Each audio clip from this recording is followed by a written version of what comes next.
ఓం శ్రీ మహాగణాధిపతయే నమః. ఓం శ్రీ గురుభ్యో నమః. హరి ఓం. శ్రీ పద్మావతి శ్రీనివాసుల కళ్యాణ మహోత్సవ ఘట్టం. ఈ ఘట్టాన్ని విన్నవారికి సకల కోరికలు నెరవేరుతాయి. శ్రీ పద్మావతి శ్రీనివాసుల కళ్యాణము వైశాఖ మాసం శుద్ధ దశమి నాడు శుక్రవారం నాడు జరిగింది. స్కాంద పురాణాంతర్గత శ్రీ వెంకటాచల మహాత్మ్యమునందు ఈ వివాహ వేడుక ఎంతో అంగరంగ వైభవంగా వివరించడం జరిగింది. ఇప్పుడు ఈ ఘట్టాన్ని మనము తెలుసుకుందాము. ఒకానొకప్పుడు నైమిసారణ్యంలో మహర్షులందరూ ఒక యజ్ఞాన్ని ప్రారంభించారు. దానికి నారద మహర్షి భూలోకానికి వచ్చి ఆ యజ్ఞ ఫల సమర్పణ ఎవరికి చేస్తున్నారు అని అక్కడున్న మహర్షులందరినీ అడిగాడు. అలా అడిగినప్పుడు భృగు మహర్షి ఈ యజ్ఞఫలాన్ని ఒక ఉత్తమ పురుషుడికి ధారపోస్తామని చెప్పాడు. అయితే ఎవరా ఉత్తమ పురుషుడు అని నారదుడు మరలా ప్రశ్నించాడు. అది తెలుసుకోవాలని భృగు మహర్షి బయలుదేరి వైకుంఠాన్ని, బ్రహ్మలోకాన్ని, కైలాసాన్ని సందర్శించి వచ్చాడు. ఇలా వెళ్ళినప్పుడు బ్రహ్మలోకంలో వాణి బ్రహ్మదేవులు ఇద్దరూ కూడా తన రాకను గమనించకుండా వారి లీలలో ఉన్నారు. అది చూసి భృగు మహర్షికి కోపం వచ్చింది. తిరిగి కైలాసానికి వెళ్ళాడు. అక్కడ కూడా పార్వతీ పరమేశ్వరులు నాట్యంలో లీనమై భృగు యొక్క రాకని గమనించలేదు. మరలా వైకుంఠానికి వెళ్ళాడు భృగు మహర్షి ఎంతో కోపంతో. అక్కడ కూడా శ్రీ మహాలక్ష్మి, శ్రీ మహావిష్ణువులు ఇద్దరూ కూడా ముచ్చటించుకుంటూ భృగువు యొక్క రాకని గమనించలేదు. అలా మరింత కోపోద్దీపితుడైన భృగు మహర్షి వెళ్ళి సాక్షాత్తు శ్రీ మహావిష్ణువు యొక్క వక్షస్థలాన్ని తన పాదస్పర్శతో అపవిత్రం చేశాడు. అది చూసిన అమ్మవారికి ఎంతో ఆగ్రహం కలిగి శ్రీ మహావిష్ణువుని భృగువుకి శాపం పెడతాడని ఆశిస్తుంది. కానీ అదంతా జరగకపోగా భృగువు యొక్క పాదాలను పట్టుకున్నాడు శ్రీ మహావిష్ణువు. అది చూసి మరింత కోపించి అమ్మవారు వైకుంఠాన్ని వదిలి కరవీరపురాన్ని అంటే కొల్హాపురాన్ని చేరుకుంది. ఇక అక్కడికి చేరుకుని అమ్మవారు తపస్సు చేయడం ప్రారంభించింది. ఇలా ఉండగా భృగు మహర్షి యొక్క అజ్ఞానం శాంతించి తన అహంకారం వీడి ఉత్తమ పురుషుడంటే ఎవరో కాదు సాక్షాత్తు శ్రీ మహావిష్ణువుని భావించి తన అపరాధాన్ని మన్నించమని పరిపరి విధాలుగా స్వామివారిని వేడుకున్నాడు. స్వామి అనుగ్రహించి తనని తిరిగి భూలోకానికి పంపించేశాడు. ఇదంతా జరిగిన తర్వాత శ్రీ మహావిష్ణువు కూడా శ్రీ మహాలక్ష్మి లేని వైకుంఠంలో నేను ఉండలేను అని చెప్పి తాను కూడా భూలోకానికి చేరుకున్నాడు. ఇలా ఉండగా భూలోకంలో చోళ దేశంలో స్వామివారు ఒక చింత చెట్టు కింద ఒక పుట్టను ఏర్పరచుకుని అందులో చేరి తపస్సు ప్రారంభించారు. సాక్షాత్తు ఆ చింత చెట్టు ఎవరో కాదు, ఒకానొకప్పుడు ద్వాపర యుగంలో వసుదేవుని యొక్క అంశ, త్రేతాయుగంలోని రామావతారంలో ఉన్న దశరథ మహారాజు యొక్క అంశ కూడా అందులో చేర్చడం జరిగింది.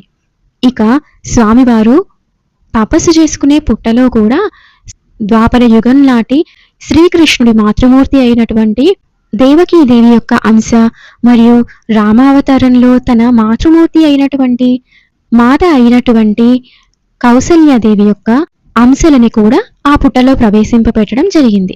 అంతటి పుణ్యప్రదమైన ప్రదేశంలో స్వామివారు తపస్సు కొనసాగిస్తూ ఉన్నారు. ఇలా ఉండగా స్వామివారికి ప్రతిరోజు కూడా ఒక ఆవు మరియు దూడ పాలు సమర్పించడానికి స్వామివారికి పాలు సమర్పించడానికి ఆ పుట్ట దగ్గరికి వచ్చేవి. అవి సాక్షాత్తు బ్రహ్మ మరియు పరమేశ్వరుల స్వరూపాలు. ఇలా ఉండగా ఒకరోజు వాటిని కాచే గొల్ల కాపరి అది చూసి పాలన్నీ ఈ పొదుగులో నుంచి ఆ వల్మీకంలోనికి విడిచిపెట్టడం చూసి అది తట్టుకోలేక ఒక గొడ్డలిని విసిరి ఆ గోవులని గాయపరచాలని అనుకున్నాడు. స్వామి ఆ పుట్టలో నుంచి పైకి లేచి ఆ ఆవుని దూడని రక్షించాలనే ఉద్దేశంతో ఆ గొడ్డలి వేటుని తాను స్వీకరించి తలకి గాయం చేసుకున్నాడు. ఇలా జరిగిన వెంటనే ఆ గొల్లవాడి యొక్క కంటి చూపు తొలగి మరణించాడు. ఇదంతా తెలుసుకున్న చోళరాజు ఇదేదో మహాశక్తి యొక్క ప్రభావం అనుకుని అక్కడికి చేరుకున్నాడు. ఇదంతా జరిగిన తరువాత శ్రీనివాసుని క్షమించమని వేడుకొని తనని క్షమించమని, తన అపరాధాన్ని మన్నించమని వేడుకున్నాడు ఆ చోళ మహారాజు. శ్రీనివాసుడు కనికరించి తనకి పద్మావతితో వివాహమైన తరువాత తనకి ఒక కిరీటాన్ని సమర్పించమని, ఆ కిరీటం ధరించినప్పుడు తన కన్నుల వెంట ఆనంద భాష్పాలు రాలుస్తానని, ఆ రాల్చిన ఆనంద భాష్పాలను తను స్వీకరిస్తే తన పాపాలన్నీ క్షయమవుతాయని తెలియజేశాడు శ్రీనివాసుడు. ఇక సెలవు తీసుకున్నాడు చోళరాజు.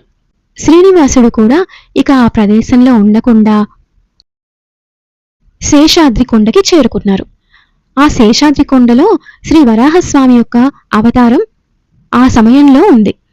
స్వామివారు సాక్షాత్తు శ్రీ మహావిష్ణువు తన మరో అంశ అయిన వరాహమూర్తిని దర్శించుకొని స్వామివారిని అక్కడ నివసించేందుకు అనుమతినీయమని వేడుకున్నాడు.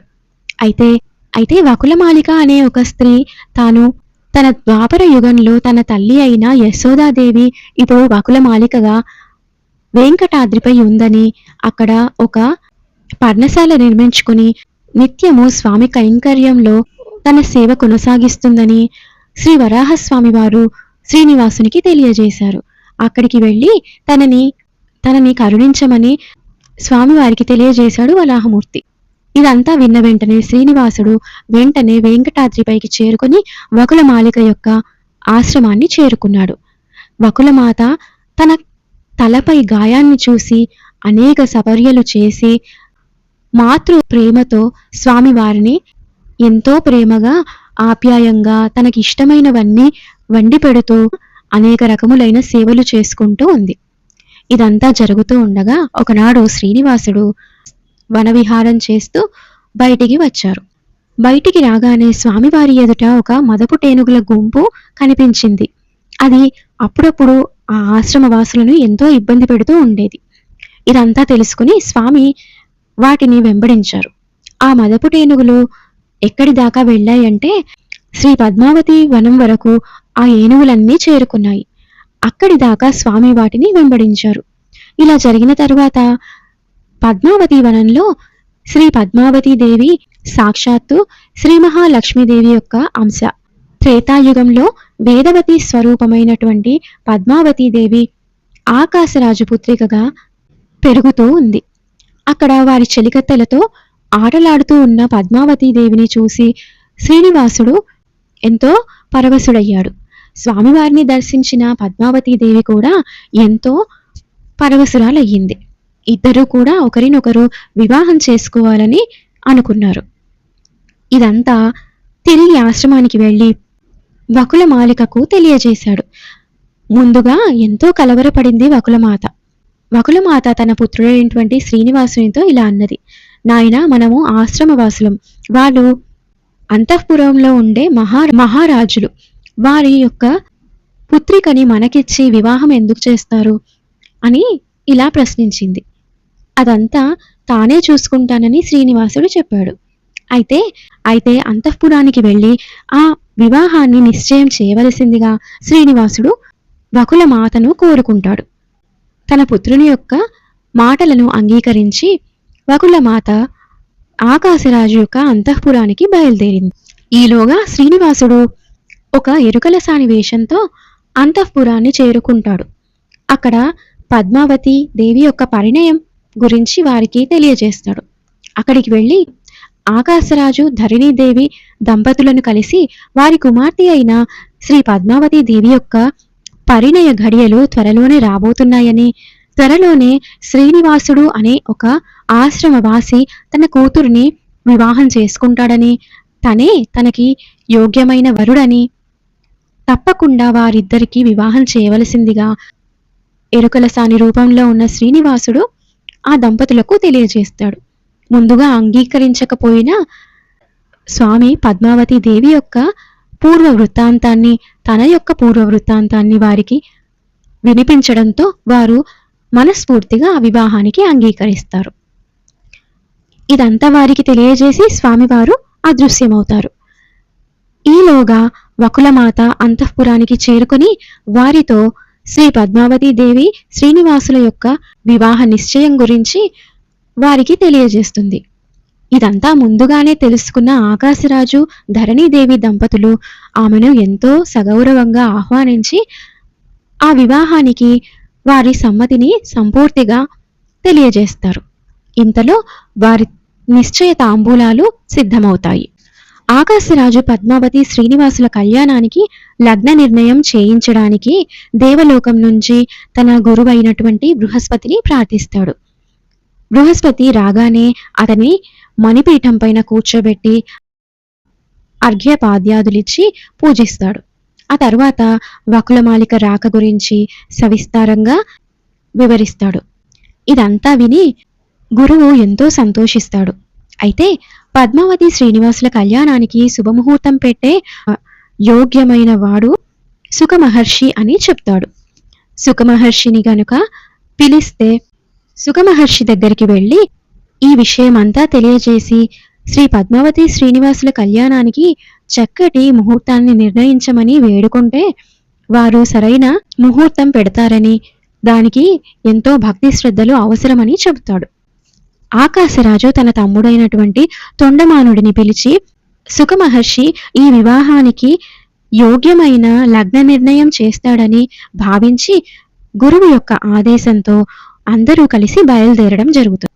అందరూ కలిసి సుఖమహర్షి ఉన్న ప్రాంతానికి వెళ్ళి వారికి భక్తి శ్రద్ధలతో నమస్కరించి శ్రీ పద్మావతి శ్రీనివాసుల కళ్యాణ మహోత్సవం గురించి వివరిస్తారు. సుఖమహర్షి ఎంతో ఆనందిస్తాడు. ఇదంతా తన పూర్వజన్మ సుకృతమని, సాక్షాత్తు పద్మావతి శ్రీ మహాలక్ష్మి అని, శ్రీనివాసుడు శ్రీ మహావిష్ణువని, వారి వివాహ నిర్ణయం తన చేతుల్లో జరగడం అనేది తన పూర్వజన్మ సౌభాగ్యమని భావిస్తాడు సుఖమహర్షి. వెంటనే గురు శుకులు యోనికూటం, నాడీకూటం, సూత్రయోగం వంటి దశ విధములైన పొంతనాలు చూచి లగ్న నిర్ణయం చేశారు. వైశాఖ మాసం శుక్లపక్షం దశమి శుక్రవారం రాత్రి శుభముహూర్తం అని వారు నిర్ణయించగానే రాజు బృహస్పతికేసి తిరిగి హరికి శుభలేఖ పంపాలి కదా, సర్వదేవుడు కనుక శుభలేఖలో నమస్కారాలు వ్రాసి ఆపై ముహూర్తం వ్రాయనా అని అడిగాడు. అప్పుడు ఆకాశరాజు బంగారు రేకు మీద శుభలగ్న పత్రికను ఇలా వ్రాయించాడు. శ్రీమద్ అఖిలాండ కోటి బ్రహ్మాండ నాయకుడు, అఖండ లక్ష్మీ ప్రసన్నేక్షణాలంకృతుడు, సర్వజ్ఞుడు శ్రీనివాసునికి ఆకాశరాజు పుత్ర పౌత్ర ధన ధాన్య ఆరోగ్యాభివృద్ధి పరంపర గలుగునట్లు దీవించి వ్రాయు శుభలేఖ. మేము కుశలం, మీరు కుశలమని భావిస్తున్నాం. దేవగురువు శ్రీ శుకుడు కలిసి మీ కళ్యాణ ముహూర్తం నిర్ణయించారు. వైశాఖ శుక్ల దశమి శుక్రవారం రాత్రి శుభముహూర్తం. పద్మావతిని నీకిచ్చి పరిణయం చేయాలని ఆ శుభముహూర్తాన్నే నిశ్చయించాము. చిత్తగించి అంగీకారం తెలియజేయ వేడుకుంటున్నాము. ఈ లేఖను వ్రాయించి దానికి పసుపు పూసి ఆపై బృహస్పతి చేతికిచ్చాడు ఆకాశరాజు. అప్పుడు గురువు దానిని శ్రీ శుకుని చేతికి అందించాడు. తక్షణమే వారు వెంకటాచలం బయలుదేరారు. వెంకటాచలానికి వెళ్లి శ్రీనివాసునికి ఆ శుభలేఖని అందించారు. ఇక శ్రీనివాసుడు ఆ శుభలేఖను చదువుకొని మొగలి రేకులపై వైశాఖ శుక్ల దశమి రాత్రి ముహూర్తం సమయానికి తన బంధుమిత్రులతో కలిసి వస్తానని సమాధానం రాసి ఆ లేఖను శ్రీ శుకునికి అందించాడు. శుకుడు ఆ లేఖ ఆకాశరాజునకు అందించాడు. ఆకాశరాజు సన్మానాలు నిర్వికారంగా స్వీకరించి తన ఆశ్రమానికి వెళ్లిపోయాడు. ఆ తరువాత రాజు దగ్గర సెలవు తీసుకుని బృహస్పతి కూడా స్వర్గానికి వెళ్లిపోయాడు. ఇదంతా జరిగిన తరువాత వకులమాలిక శేషాద్రికి వచ్చింది. అక్కడ శ్రీనివాసుని కళ్యాణానికి ధనం కావాలని, వియ్యాలవారేమో రాజులు, మేమేమో నిరుపేదలం, ఆశ్రమవాసులం, కనీసం మంగళసూత్రమైన బంగారంతో చేయించాలి కదా స్వామి, నీవే ధన సహాయం చేయాలి అని అర్థించింది వరాహస్వామిని. వరాహస్వామి వకులమాలికకు ఇలా చెప్పాడు. సాక్షాత్తు శ్రీనివాసుడు ఎవరో కాదు, వైకుంఠంలోని శ్రీ మహావిష్ణువే శ్రీనివాసుడు. నీవెవరో కాదు, ఒకనాటి ద్వాపర యుగంలోని యశోదాదేవివి. ఇదంతా తెలుసుకున్న వకులమాలిక ఎంతో సంతోషించి ఇక కళ్యాణం జరిపించుకోవలసిన బాధ్యత తనదేనని శ్రీనివాసుని మనస్సులో తలుచుకొని నమస్కరించుకుంది. తరువాత శ్రీనివాసుని సన్నిధికి చేరింది. శ్రీహరి గరుత్మంతుని ఆదిశేషుని స్మరించాడు. ఆ క్షణమే వారు స్వామివారి దగ్గరికి వచ్చారు. తరువాత వారి చేతికి 2 శుభలేఖలు రాసి ఇచ్చి ఒకటి బ్రహ్మదేవుడికి మరొకటి శివుడికి ఇచ్చి వారిని సపరివారంగా వారిని తన వివాహానికి వచ్చి సహాయం చేయవలసిందని రమ్మని చెప్పు అని వారిద్దరిని బ్రహ్మలోకానికి మరియు కైలాసానికి పంపాడు. ఇదంతా తెలుసుకున్న బ్రహ్మదేవుడు శివుడు వెంటనే వెంకటాద్రిని చేరుకున్నారు. వారితో పాటే ఇంద్రుడు కూడా అమరావతి నుండి వేయించేశాడు.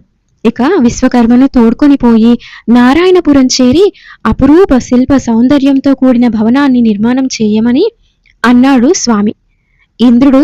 ఇంద్రుడు శ్రీహరి వాక్యాలను శిరోధార్యంగా చేసుకుని అద్భుతమైన సువర్ణ మందిరాలను నిర్మింపజేసి ఆ వార్తను శ్రీహరికి విన్నవించాడు.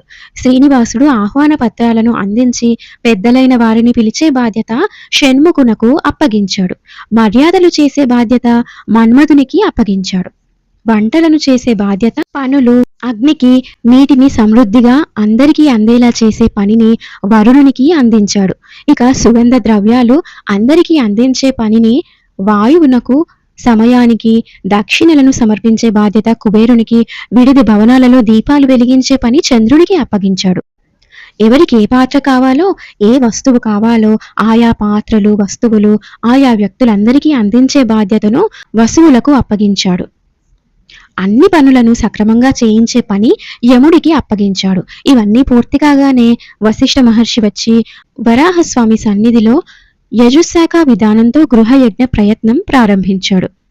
పెళ్లి వేదికను కూడా అందంగా తీర్చిదిద్దాడు పద్మభవుడు. పెళ్లికి ముందు అభ్యంగ స్నానం చేసి తీరాలి అని శాస్త్రం. అయితే భారతి, పార్వతి శ్రీనివాసుని సన్నిధికి వచ్చి పరిచారికల చేత సంపంగి నూనె, పసుపు వంటి మంగళ ద్రవ్యాలు తెప్పించి అభ్యంగన స్నానం చేయిస్తాం రమ్మని పిలిచారు.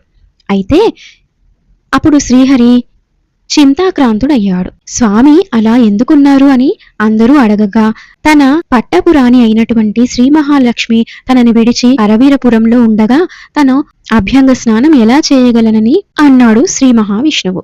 ఇక వెంటనే బ్రహ్మదేవుడు, పరమేశ్వరుడు సూర్య భగవానుని కరవీరపురాన్ని ప్రయాణమయ్యి అమ్మవారిని తీసుకుని రావలసిందిగా సూర్య భగవానుణ్ణి పంపించారు. సూర్యుడు వెంటనే కరవీరపురాన్ని చేరుకుని శ్రీ మహాలక్ష్మికి జరిగిందంతా వివరించాడు. అమ్మవారు తక్షణమే సూర్యునితో కలిసి శేషాద్రికి బయలుదేరింది. అమ్మవారు రాగానే అందరూ మంగళహారతులు ఇచ్చారు, పూజించారు, సాష్టాంగ దండ ప్రణామాలతో సంతోషపరిచారు. శ్రీలక్ష్మి చిరునవ్వుతో అందరినీ ఆశీర్వదించింది. భారతి, పార్వతులను ఆదరించింది. అప్పుడు శ్రీహరి అమ్మవారిని అక్కున చేర్చుకుని బహుకాల విరహ బాధను తొలగించుకున్నాడు. ఆ తరువాత లక్ష్మీదేవి శ్రీహరితో ఇలా అన్నది: పద్మావతి వివాహం నాకు సమ్మతం, ఇష్టమే, పైగా అది నా చిరకాల వాంఛ అని అన్నది. ఇక తరువాత స్వామివారిని ఆలస్యం అవుతుంది అని అభ్యంగన స్నానానికి సంసిద్ధం చేశారు భారతి, పార్వతి మరియు లక్ష్మి. గరుత్మంతుడు, ఆదిశేషుడు, వాయువు పుణ్యతీర్థాలను కలశాలతో తెప్పించారు. సరస్వతి, పార్వతి, లక్ష్మి కలిసి శ్రీహరికి నలుగు పెట్టి సంపంగి నూనె రాసి పుణ్యతీర్థాలతో స్నానమాడించారు. ఆపై ధూపం వేసి ఆయన కురులను ఆరబెట్టారు.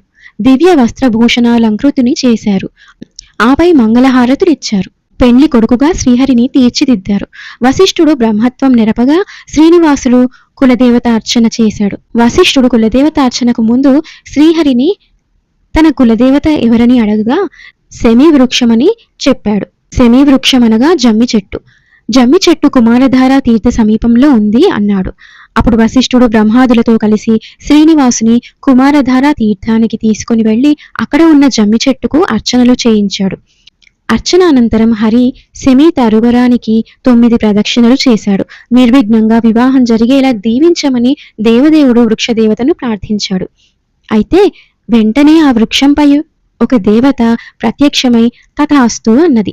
అప్పుడు వశిష్ఠుడు శమీ వృక్ష దేవతా రూపంలో ఉన్నది, ఇక్కడ శ్రీనివాసుని రూపంలో ఉన్నది కూడా శ్రీనివాసుడే, శ్రీహరియే అని అందరికీ తెలియజేసి నమస్కరించాడు. అయితే శాస్త్రం ప్రకారం ఒక జమ్మి కొమ్మను శ్రీనివాసుడు తీసుకొని వచ్చి తన కులదేవత ప్రతీకగా ఒక స్థానంలో ఉంచాలి.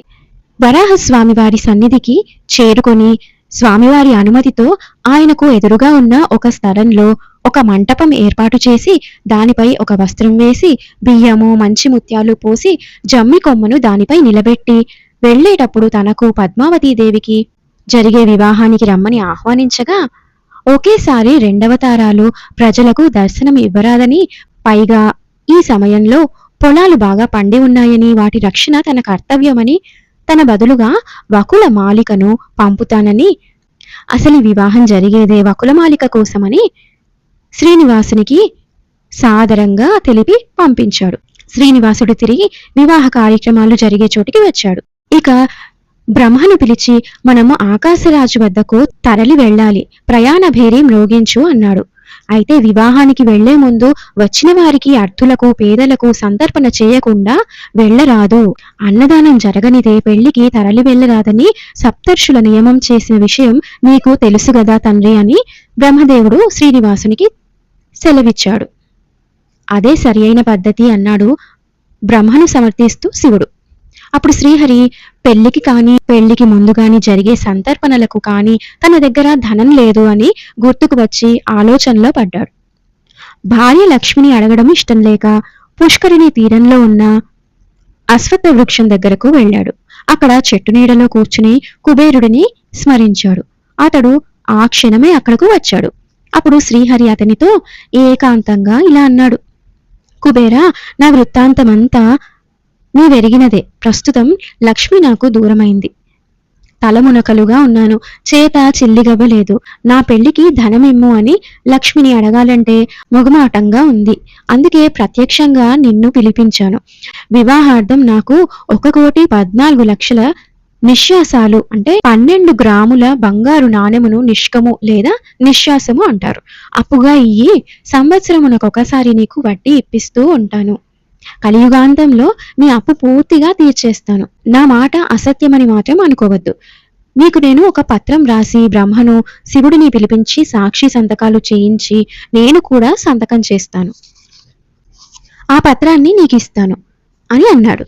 ఇది విన్న కుబేరుడు వినయంతో స్వామికి నమస్కరించి, వడ్డీ గిడ్డీ ఏమీ వద్దు స్వామి, మీ దంపతుల అనుగ్రహం నాకు చాలు, అంతకంటే ఇంక నేనేమీ కోరను అని కుబేరుడు పలికాడు. వడ్డీ తీసుకోకుండా ఉంటే అది నాకు దానం అవుతుంది అని శ్రీనివాసుడు తెలియజేశాడు.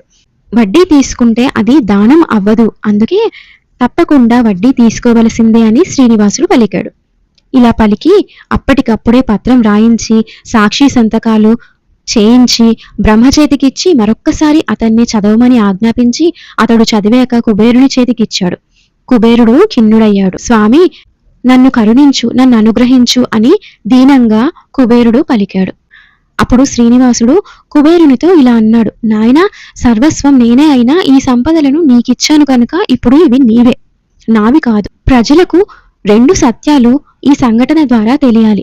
అవేమిటంటే, ఇచ్చిన సొమ్ము వెనకకు తీసుకోరాదు, అప్పుగా తీసుకున్న సొమ్మును ఎంత శ్రమపడి అయినా తీర్చవలసిందే.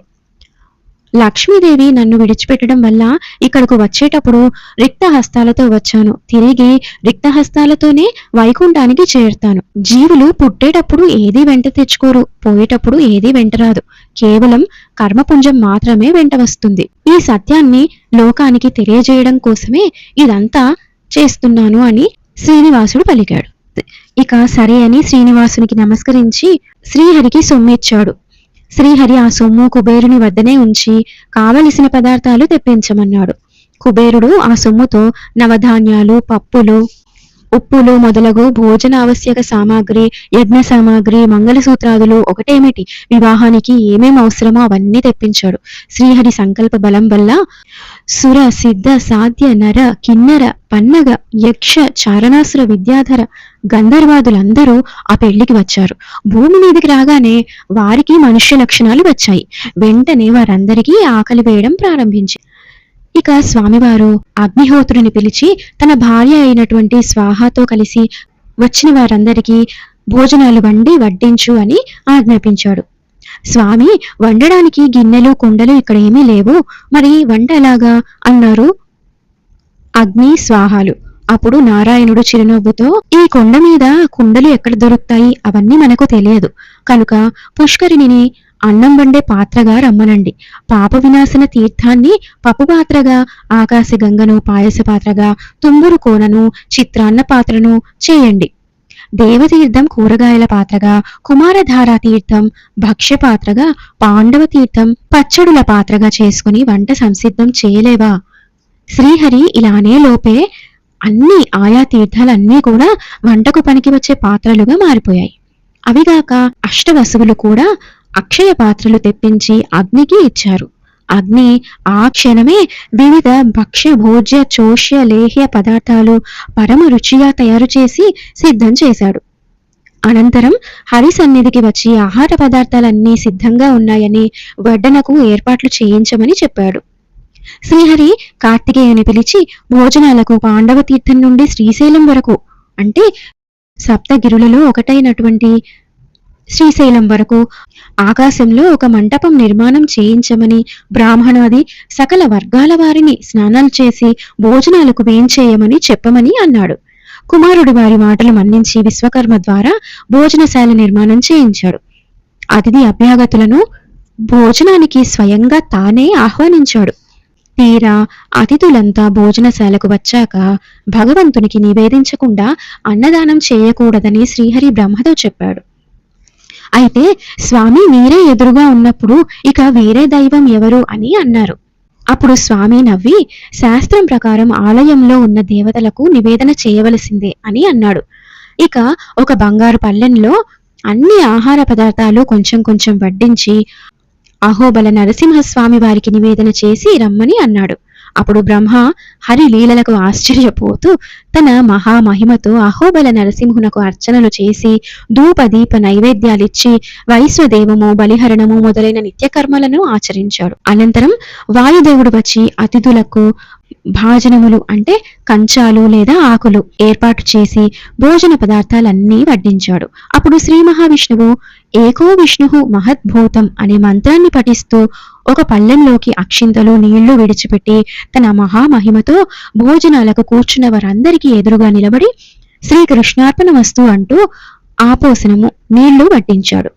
ఎవరికి వారే స్వామిని చూసి శ్రీకృష్ణుడే తమకు సాక్షాత్తుగా వచ్చి వడ్డిస్తున్నాడనే ఎంతో పారవస్యంలో ఉబ్బి తబ్బిబ్బైపోయారు. ఇక అందరూ భోజన సమయంలో గోవిందా గోవిందా అంటూ వరుణదేవుడు భోజనం చేస్తున్న వారందరికీ మంచినీళ్లు వడ్డించాడు. ఆ నీరు ఎంతో మధురంగా ఉంది. భోజనాలు చేసేవారు మరలా మరలా పోయించుకొని తాగుతున్నారు. అదే సమయంలో మన్మథుడు ఆంజనేయుడు భోజనం చేయడానికి కూర్చున్న అతిథి పంక్తుల మధ్యలో అటు ఇటు తిరుగుతూ ఆలస్యమైపోయింది, మొగమాట పడకండి, కడుపు నిండా తినండి, కంగారు పడకండి, మీకు ఇష్టమైన పదార్థాలేమిటో అడిగి మరీ వేయించుకోండి అని పలికాడు. అతిథులు భక్ష్యాలు భోజ్యాలు లేహ్యాలు చోష్యాలు కొబ్బరి ముక్కలు అరటిపళ్ళు ద్రాక్షఫలాలు నారింజలు దానిమ్మ ఇలా రకరకాల పానీయాలు మళ్ళీ మళ్ళీ అడిగి వేయించుకుని తెగ తిని త్రాగి ఇందులో ఇది బాగుంది ఇది బాగులేదు అని చెప్పడం చాలా కష్టమని అనుకుంటూ ఎంతో తృప్తిగా భోజనాన్ని చేశారు. అప్పుడు బ్రహ్మ ఉత్తరాపోసనం వడ్డించాడు. ఒక్కసారిగా అతిథులు భోజనాంతే హరినామస్మరణ గోవిందా గోవిందా అని అరచి భుక్తాయాసంతో అతి కష్టం మీద కాళ్ళు చేతులు ముఖము కడుక్కొని సభా మంటపంలో కూర్చుని వేద పఠనం ప్రారంభించారు. అప్పుడు శ్రీనివాసుడు సభా తాంబూలం కూడా ఇప్పించాడు. వేద బ్రాహ్మణులకు 2 నిష్కాలు, ఋషులకు ఒక్కొక్క నిష్కం దక్షిణలు కూడా ఇప్పించాడు. అనంతరం భగవంతుడు అయినటువంటి శ్రీహరి సభా నమస్కారం చేసి వారి ఆశీర్వాద మంత్రాక్షతలు స్వీకరించాడు. తరువాత వర్షదేవుడు వంట సామాను భోజనశాల క్షణాలలో శుద్ధి చేశాడు. ఇలా స్వామివారు అందరికీ అన్నదానాన్ని చేసి దాని యొక్క ప్రాముఖ్యతని తెలియజేశాడు. ఇక ఆ రాత్రి వివాహానికి తరలివచ్చిన వారికి ఆహ్లాదం కలిగించడానికి బ్రహ్మదేవుడి ఆజ్ఞతో చంద్రుడు వెంకటాచలంపై పండు వెన్నెలా కురిపించాడు. ప్రాతకాలంలో అందరూ లేచి ఆకాశరాజు నగరానికి ప్రయాణమయ్యారు. శ్రీహరికి కుడివైపు శివుడు, లక్ష్మీదేవి ఎడమవైపు, వెనుక కుమారుడు నడిచారు. ఆదిశేషుడు గొడుగు పట్టాడు. వాయువు చామరాలు వీచాడు. విశ్వక్సేనుడు గుడ్డతో చేసిన గుండ్రని విసనకర్రతో విసిరాడు. ఇక సకల దేవ మునిగణాలు నేల ఈనినట్లుగా అసంఖ్యాకంగా స్వామివారి వెంట నడిచారు. క్రమంగా పెండ్లివారు కపిలతీర్థ మార్గంలో ప్రయాణిస్తూ సుఖాశ్రమం చేరారు. సుఖ యోగేంద్రుడు స్వామివారికి స్వాగతం పలికాడు. స్వామితో పాటుగా వారి పరివారానికి కూడా సముచితమైన పదార్థాలతో విందు భోజనం ఏర్పాటు చేశాడు. ఆనాడు అష్టమి తిథి. వినోదాలతో కాలక్షేపం చేసి మరునాడు నారాయణపురానికి వెళ్ళాడు. ఆకాశరాజు తన పరివారంతో వారికి ఎదురువచ్చాడు. శ్రీహరికి విడిదిని ఏర్పాటు చేశాడు. అనంతరం హరి అనుమతితో తొండమానునికి శ్రీహరికి కావలసిన ఏర్పాట్లు చూడమని నియోగించి తాను అంతఃపురానికి వెళ్ళిపోయాడు. గురుని ఆజ్ఞ ప్రకారంగా ఆకాశరాజు మంగళ స్నానం చేశాడు. నాంది నవగ్రహ యజ్ఞం క్రమ పద్ధతిలో నిర్వహించాడు. పొద్దు కృంకిన తరువాత 13 గడియలకు ముహూర్తం కనుక కళ్యాణ మంటపానికి తాను తరలి వెడుతూ శ్రీనివాసుని కూడా రమ్మన్నాడు. శ్రీనివాసుడు ఐరావతం మీద కళ్యాణ మంటపానికి విచ్చేసి ఐరావతం దిగి లక్ష్మి చేయి పట్టుకొని బ్రహ్మ రుద్రాదులతో కలిసి మంటప ప్రవేశం చేశాడు. మంటపంలో ఉన్న ఒక హేమ సింహాసనం మీద లక్ష్మి సమేతంగా కూర్చున్నాడు. ఆ సమయానికి పద్మావతిని ముత్తైదువలు పెళ్లి కుమార్తెను చేస్తున్నారు. అనసూయాదేవి చెవులకు కుండలాలు అలంకరించింది. అరుంధతీదేవి ముక్కు పుడకను అలంకరించింది. లోపాముద్ర సర్వాభరణాలు ఎక్కడ ఏమి అలంకరించాలో అలా అలంకరించింది. తక్కిన మునిపత్నులు ముత్తైదువలు సర్వ విధాలా అలంకరించారు. ఆ సమయంలో చెలులు వచ్చి బుగ్గ మీద కాటుకతో ఓ నల్ల చుక్కను కూడా పెట్టారు. అప్పుడు చెలులు వారిలో వారు అనేక రకాలుగా హాస్యాలాడుతూ గౌరీ పూజ కోసం పద్మావతిని పురోహితుల వద్దకు తీసుకొచ్చారు. పెళ్లికి ముందు విగ్రహ రూపంలో ఉన్న గౌరీదేవిని పూజించడం సంప్రదాయం. కానీ పద్మావతి కళ్యాణంలో సాక్షాత్తు గౌరీదేవి కొలువై ఉండడంతో ప్రత్యక్ష పూజ జరిగింది. గౌరీ పూజ దృశ్యం అమ్మను పూజిస్తున్నట్లే చూపరులకు అనిపించింది. వశిష్ఠ మహర్షి వివాహ ప్రక్రియను దగ్గరుండి జరిపించాడు. శ్రీనివాసునకు నూతన సువర్ణమయ యజ్ఞోపవీత ధారణ కంకణ ధారణ చేయించాడు. ఆకాశరాజు శ్రీనివాసుని పాదాలు బంగారు పళ్ళెంలో తన భార్య ధరణీదేవి పవిత్ర జలాలు పోస్తూ ఉండగా మునులు పురుష సూక్తం పఠిస్తూ ఉండగా కడిగి ఆ పవిత్ర జలం తన శిరస్సున జల్లుకొని తన వారి శిరస్సులపై కూడా జల్లాడు. బ్రహ్మ కడిగిన పాదాన్ని, గంగా జననానికి హేతువైన పాదాన్ని, కఠోర తపస్సు చేసిన మునులు దర్శించుకోలేనటువంటి దివ్య పాదాల్ని కడిగి ఆకాశరాజు తన జీవితం చరితార్థమయ్యిందని భావించాడు. ఆద్యంతం భక్తి శ్రద్ధలతో శాస్త్ర విధి ప్రకారంగా కన్యాదానం జరిగింది. శ్రీ మహావిష్ణువునకు ఆచమనం, అర్ఘ్యం, మధుపర్కం ఇచ్చి వశిష్ఠుడు పెళ్లితంతు నడుపుతుండగా పద్మావతి పద్మజ వల్లభుల మధ్య అడ్డముగా తెరను పెట్టించాడు ఆకాశరాజు. అప్పుడు అత్రి ఆదేశించగా ఆకాశరాజు శ్రీనివాసునితో ఇలా అన్నాడు: ఆత్రేయ గోత్రజుడు సువీరుడు, సువీరుని కొడుకు సుధర్ముడు, సుధర్ముని కుమారుడను నేను. నా పేరు ఆకాశరాజు. నా పుత్రిక పద్మావతిని అగ్ని సాక్షిగా, సకల దేవతల సాక్షిగా, ఆత్మ సాక్షిగా నీకు దారగా ప్రసాదిస్తున్నాను. ఈమెను నీ హృదయంగా చేసుకుని గృహస్థాశ్రమాన్ని నిర్వహించు. అనంతరం వశిష్ఠుని అనుమతితో చక్రి ఇలా అన్నాడు: వశిష్ఠ గోత్రంలో సూరసేనుడనే ఒక మహారాజు జన్మించాడు. సూరసేనుని కుమారుడు వసుదేవుడు. వసుదేవుని కుమారుడను నేను. నన్ను వాసుదేవుడు అంటారు. ప్రస్తుతం శ్రీ వెంకటేశ్వరుడనే నామంతో అత్రి గోత్ర సంజాతయైన పద్మావతిని అగ్ని సాక్షిగా వివాహం చేసుకుంటున్నాను. ప్రాణంలో ప్రాణంగా చూసుకుంటాను అని ప్రతిజ్ఞ చేశాడు శ్రీనివాసుడు. ఆకాశరాజు కోటి నిష్కాలు శ్రీహరికి దక్షిణగా సమర్పించాడు. అమూల్య వస్త్రాలు, 108 నవరత్నాలు, 108 నవరత్నాలు తాపడం చేయబడిన కిరీటము, వరుసగా 100 బారుగులు, 50 బారుగులు, 25 బారుగులు బరువు కలిగిన 3 బంగారు కంటెలు, విలువ కట్టడానికి వీలులేని నవరత్నాలు తాపడం చేయబడిన పెద్ద కంఠాభరణాలు 7, దివ్య ముత్యాల హారం 1, నిమ్మకాయలంత పెద్దవిగా ఉన్న ముత్యాల చెవిపోగులు 2 జతలు, భుజకీర్తులు, నాగాభరణాలు, బంగారు సందెతాయతులు 64, వజ్ర పద్మరాగ కాంతులతో మెరిసిపోతున్న 32 బారుగుల బరువు కలిగిన సువర్ణ కంకణాలు, వీరముద్రతో కనిపించే ఉంగరాలు, 70 బారుగుల బంగారంతో తయారు చేయబడిన మొలత్రాడు, తల నుండి పాదాల దాకా ధరించడానికి అనువైన 1100 బారుగుల బంగారంతో వజ్రాలు పొదగబడి తయారు గావించబడిన కవచం, 18 బారువుల బంగారంతో సిద్ధం చేయబడిన పాదుకలు, పరమ పరిమళంతో ఉండే పారిజాత పుష్పమాలికను